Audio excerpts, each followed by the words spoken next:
guys, so welcome po sa aking channel.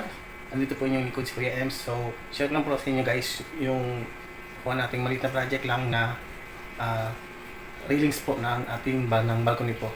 So ito po yung trabaho ni Kuya Ems po. Gumagawa po ako ng mga welding works, gate, mga grills sa bintana or sa balcony, mga railings or sa hagdan po, sa ironworks po. Gumagawa po tayo ng mga ganyang bagay po. Yan po ang ating isa sa pinagkukunan po ng ating budget, ng ating income. So share ko lang po sa inyo guys. So tara, let's go. So yan guys, yan po ang unang araw natin. Nagawa lang po natin ang ating hand drill. At yan po ay ang sukat lang po niyan ay 147 inches po, 147 inches. So yan po, yan. Kung nakikita niyo po, yan po ang nilalagay po lang natin sa una. At halos mga 3,000 lang po ang materials na ginamit po namin dyan ng may-ari po. Yan. At you can see guys, ginagawa natin ng maayos ang ating trabaho para sa ating mga client, para mas marami pa pong magpagawa sa atin. So, yan po ang ginawa natin sa unang araw. Ayan, nailagay na rin po namin nailagay ko na rin po ang pataas, pero hanggang dyan lang po sa unang araw. So, puro spot lang po yan, hindi pa po yan naka full weld po.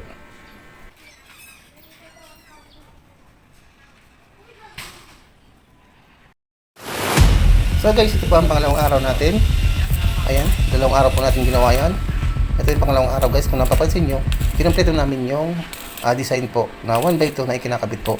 At aking full weld na po yan lahat guys. Pagkatapos natin i-full weld yan guys, ay ating lilinisan, i-grinder. At i-share lang natin guys na kapag nag-full weld tayo ng mga ganyan ay maganda ang paka-full weld guys.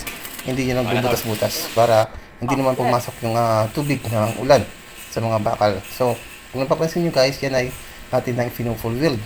So, ang materials yan guys ay na ginamit namin ay 2x3, 1x2, 2x2 na tubular po.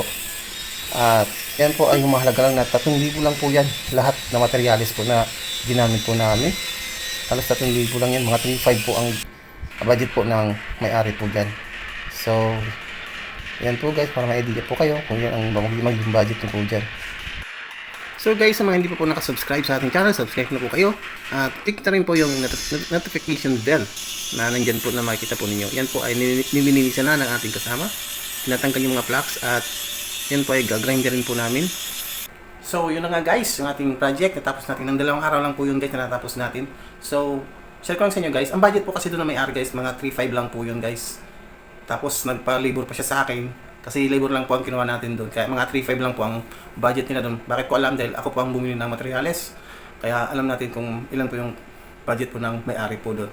So, ang materials po doon na ginamit natin ay 2x3 na tubular at saka 2x2 na tubular at saka 1x1 na tubular po. Yung po yung mga pan-design na po. Yung 1x2 na tubular pala. Hindi pala 1x1, 1x2. So, pwede mong gawing 1x1 din po yung mga design na yun. Yung mga nakatayo. Pero ang gusto ng may-ari kasi 1x2.